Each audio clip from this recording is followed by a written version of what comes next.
ইরাকে সাদ্দাম হোসেন নামে একজন ব্যক্তি আছে, আমি তার পার্টির কেউ না, আমি এক্সাম্পল দিচ্ছি। তো সেই ব্যক্তির কাছে মারণাস্ত্র আছে, নিউক্লিয়ার ওয়েপেন্স আছে, ইত্যাদি ইত্যাদি। কী করতে হবে? এখন তাকে আক্রমণ করতে হবে।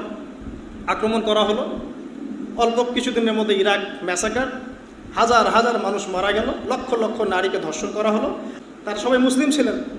আর আমরা এখানে বিষয়টা এভাবে দেখেছি, না ওরা তো শিয়া, আমরা তো সুন্নি, আমরা কেন ওদের ব্যাপারে কথা বলতে যাব? বুঝতে পারেন না কথা? ওরা তো শিয়া, আমরা তো সুন্নি।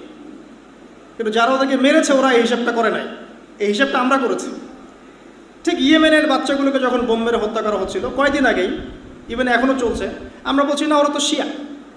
ওই বাচ্চাগুলো কি বোঝে শিয়া আর সুন্নির কি আছে? কার টাকায় অস্ত্র কিনে, কার ঘাড়ে বন্দুক রেখে ইয়েমেনে হামলা করেছে? আর কে হামলা করেছে? কে হামলা করেছে? কখনো এই বিষয়টা নিয়ে কথা বলতে চান না, আপনি খারাজির টাক খেয়ে যাবেন। খবরদার, খবরদার।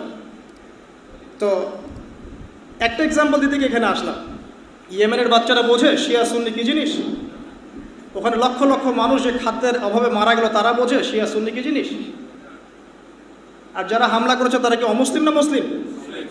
সুবহানাল্লাহ। তো ইরাকের এই অবস্থাটা ব্যাখ্যা করছিলাম, এই আয়াতের টাটকা দলিল দিচ্ছে আপনাকে। যদি পাপাচারীরা সংবাদ নিয়ে আসে, তোমরা আগে ওটাকে যাচাই বাছাই করে দেখবে, আগে বিশ্বাস করা